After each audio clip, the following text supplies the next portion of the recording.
இங்க நம்ம ரம்யா கெத்தா நெடுமாறனோட கிச்சனுக்கு வராங்க. அங்க இருக்கிற செஃப் ஜான் பார்த்துட்டு, நீ யாருமா, எதுக்கு இங்க வந்திருக்க அப்படிங்கிற மாதிரி கேட்கிறாரு. அதுக்கு ரம்யா, நான் ஆன் ஜாப் ட்ரைனிங் வந்திருக்கேன், செஃப் நெடுமாறனோட ரெக்கமெண்டேஷன் அப்படின்னு பில்டப் கொடுக்குறாங்க. கரெக்டாக அந்த இடத்துக்கு நம்ம ஸ்ட்ரிக்ட் ஆஃபீஸர் நெடுமாறன் வராருங்க. ரம்யா அவரோட ஃபைலை கொடுக்க அதை வெரிஃபை பண்ணிட்டு நெடுமாறன் ஒரு போடு போடுறாருங்க. எனக்கு ஒரு சின்ன டவுட், அன்னைக்கு அந்த போட்டியில் உண்மையிலே நீ தான் குக் பண்ணியா, யாரோட ஹெல்ப்பும் எடுத்துக்கலையா அப்படிங்கிற மாதிரி கேட்குறாரு. அதுக்கு உடனே ரம்யா, ஆமாம் சார், நான் தான் குக் பண்ணேன், யாரும் ஹெல்ப் எடுக்கல அப்படிங்கிற மாதிரி சொல்லிட்டாங்க. அதுக்கு நெடுமாறணும், யாரால எவ்வளோ கேப்பபிலிட்டியோட சமைக்க முடியும்னு எனக்கு நல்லாவே தெரியும், இருந்தாலும் இது ரியல் கிச்சன், நீ அங்கே பண்ணதெல்லாம் மறந்துட்டு நீ என்னோட இன்டர்ன்ஷிப்பில் ஒர்க் பண்ண வந்திருக்க, இங்கேருந்து வெளியே போகும்போது உனக்கு நல்ல பேர் கிடைக்கும், இந்த ஆப்பர்ச்சுனிட்டியை ஒழுங்காக யூஸ் பண்ணிக்கோ. ஒருவேளை உன்னோட டிசிப்ளினில் ஏதாவது குறை வந்துச்சுன்னா நெக்ஸ்ட் செகண்டே உன்னை வெளியே அனுப்பிடுவேன். கிச்சன் ப்ரோட்டோகாலை எல்லாத்தையுமே ஃபாலோ பண்ணு. அப்புறம் முக்கியமாக கால் மீ செஃப், இந்த சார்லாம் கூப்பிட்ற வேலைலாம் அங்கே வச்சுக்காத அப்படின்னு ஃபர்ஸ்ட் நாளே ரூல் அண்ட் ரெகுலேஷனை ஸ்ட்ரிக்டாக சொல்லி ரம்யாவை மிரட்டி அனுப்புறாருங்க. ரம்யாவும் ஓகே செஃப் அப்படின்னு சொல்லிட்டு அங்கேருந்து கிளம்பி போகிறாங்க. கட் பண்ணால் நம்ம வெற்றி அவரோட பேண்ட்ரியில் புதுசாக பருத்தி பால் இன்ட்ரடியூஸ் பண்ணி குக் பண்ணிட்டு இருக்காருங்க. பாண்டி அதை குடிச்சு பார்த்துட்டு, அடே சூப்பராக இருக்குடா, எனக்கு ஒரு சொம்பு நிறையா கொடுறா அப்படின்னு கேட்டுட்டு இருக்காரு. அந்த டைமில் கரெக்டாக ரம்யா அங்கே வராங்க. புது அசிஸ்டண்ட் அதை பார்த்துட்டு செஃப் வராங்க அப்படின்னு சொல்லி அலற வெற்றி பதறி போய், செஃப்பா, யார் ஐஷு வராங்களா அப்படின்னு சொல்லி திரும்பி பார்க்குறாருங்க. உடனே பாண்டி டீஸ் பண்ண ஆரம்பிச்சிட்டார். ஐயோ இவளா, இங்கே எத்தனை நாள் இருப்ப நீ அப்படிங்கிற மாதிரி பாண்டி கேட்க, கொஞ்சம் மாதத்துக்கு இங்கே தான் இருப்பேன் அப்படிங்கிற மாதிரி ரம்யா திமிரா சொல்கிறாங்க. பாண்டியும், நான் பேசாமல் மெடிக்கல் லீவ் எடுத்துகிட்டு போயிடுறேன், இவ கூடலாம் என்னால் இருக்க முடியாது, இங்கே இருக்கிறவங்க எல்லாருமே மிருகம் மாதிரி கடிச்சு கொதறிடுவாங்க, கேர்ஃபுல்லாக இரு அப்படிங்கிற மாதிரி சொல்கிறாங்க. உடனே ரம்யா, அவங்க மிருகம்னா நான் அவங்கள விட மோசமான மிருகம் அப்படிங்கிற மாதிரி சொல்கிறாங்க. உடனே வெற்றி அட்வைஸ் பண்ணுறாருங்க. ரம்யா, கிடச்சிருக்க நல்ல ஆப்பர்ச்சுனிட்டியை யூஸ் பண்ணி நல்லா சமைக்க கற்றுக்கிட்டு வேலை பார்க்குற வழியை பாரு, தேவையில்லாத பிரச்சனையில் மாட்டிக்காத அப்படின்னு சொல்லி அனுப்பி வைக்கிறார். அடுத்ததாக ரிட்டையர்ட் கேங் ஒன்று அங்கே வருதுங்க. அவங்களுக்கு வெற்றி சாம்பிளுக்கு பருத்திப்பால் கொடுக்க குடிச்சு சொக்கி போயிடுறாங்க. கூட்டமாக வந்து எல்லாருமே பருத்திப்பால் குடிக்க ஆரம்பிச்சிடறாங்க. இந்த நியூஸ் பரவி ஒரு வயசான பாட்டி கூட பருத்திப்பாலுக்கு ஆர்டர் கொடுக்குறாங்கன்னா பார்த்துங்களேன். பாண்டி ஓடி வந்து, டேய் வெற்றி, இந்த பருத்திப்பால் ரெசார்ட் பூரா ஃபேமஸ் ஆகிடுச்சடா அப்படிங்கிற மாதிரி குதிக்கிறாரு. இப்போ மெயின் கிச்சனை காட்டுறாங்கங்க. அங்கே விக்கி, வேணி, ஐஷு 3 பேருமே மாறி மாறி டீஸ் பண்ணிக்கிட்டு பழையபடி ரொம்ப ஹாப்பியாக பேசிக்கிட்டு இருக்காங்க.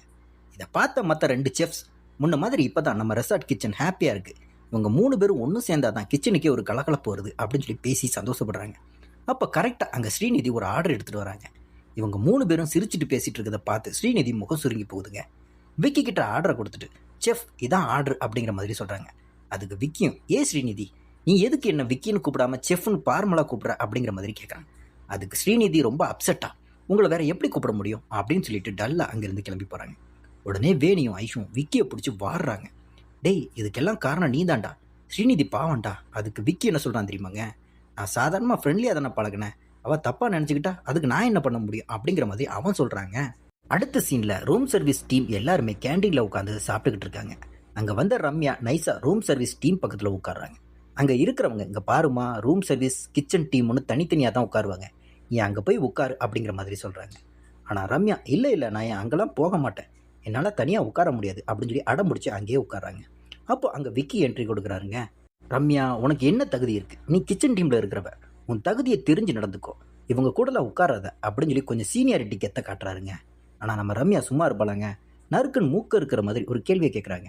என்னுடைய தகுதியை சொல்ல நீங்கள் யார், இப்போ இதே மாதிரி நான் உங்களை எல்லாரும் முன்னாடியும் கூப்பிட்டு நீங்கள் ரூம் சர்வீஸ் கூட தான் உட்காரணும் அப்படின்னு உங்களை உட்கார வச்சா நீங்கள் என்ன பண்ணுவீங்க அப்படிங்கிற மாதிரி கேட்க, அவ்வளோதான் விக்கி டோட்டலாக இன்சல்ட் ஆகி முகத்தை தூக்கிட்டு அங்கேருந்து கிளம்பிடுறாரு. இதை சைடில் இருந்து பார்த்த பாண்டி, வெற்றி எல்லாருமே செம ஹாப்பி.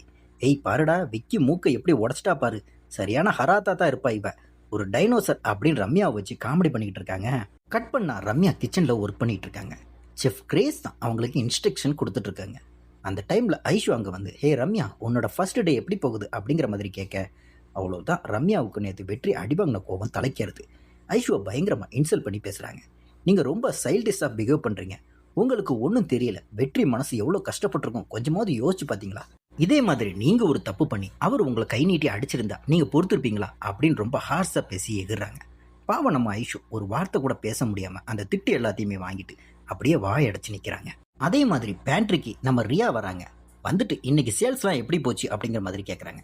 அதுக்கு வெற்றி, எல்லாமே டைரியில் எழுதி வச்சிருக்கேன் மேம், பருத்திப்பால் கொடுக்குறீங்களா அப்படிங்கிற மாதிரி கேட்க, பருத்திப்பாலுங்கிற வார்த்தையை கேட்ட உடனே ரியாவோட முகமே மாறுதுங்க. செம்ம கடுப்பாகி கத்த ஆரம்பிக்கிறாங்க. பருத்திப்பாலா, இது நம்ம ரெசார்ட் மெனுவில் இருக்கா, இது ஒன்றும் உங்களோட சீக்ரெட் கிச்சன் கிடையாது, உங்கள் இஷ்டத்துக்கு மெனு வைக்கிறதுக்கு நான் கொடுத்த மெனுவில் என்ன இருக்கோ அதை மட்டும் நீங்கள் சமைச்சா போதும். ஃபஸ்ட்டு டே மசாலா டீ கீரை வடைன்னு உங்கள் இஷ்டத்துக்கு பண்ணீங்க.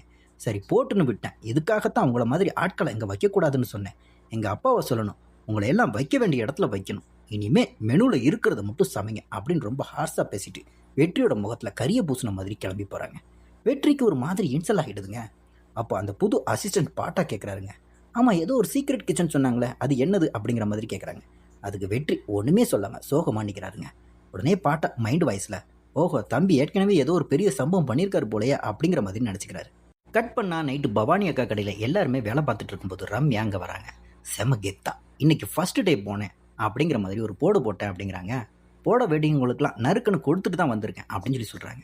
அதுக்கு பவானி அக்கா என்ன சொல்கிற ரம்யா அப்படிங்கிற மாதிரி கேட்குறாங்க. அதுக்கு ரம்யாவும், அந்த சூஸ் ஐஸ்வர்யா இருக்கால அவளை நல்லா வச்சு செஞ்சுட்டேன். வெற்றி எப்படி அவள் கை நீட்டி அடிக்கலாம், அவளுக்கு எவ்வளோ திமிர் இருக்கும், அதான் நல்லா வறுத்து எடுத்துகிட்டு வந்திருக்கேன் அப்படிங்கிற மாதிரி சொல்கிறான். இதை கேட்ட உடனே வெற்றிக்கு கோவம் வந்துடுதுங்க. ரம்யாவை பார்த்து ஸ்ட்ரிக்டாக சொல்கிறார், ரம்யா உனக்கு ஒரு நல்ல ஆப்பர்ச்சுனிட்டி கிடச்சிருக்கு, நீ அதை யூஸ் பண்ணிக்கோ.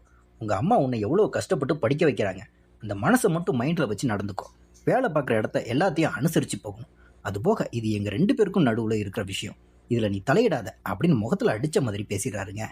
இதை கேட்ட உடனே ரம்யா முகம் அப்படியே சுருங்கி போய் அப்செட் ஆகுறாங்க. பவானி அக்கா தான் பொண்ணு அப்செட்டாக இருக்கிறத அப்படியே உத்து பார்க்குறாங்க. அப்படியே இந்த எபிசோட இங்கே முடிக்கிறாங்க.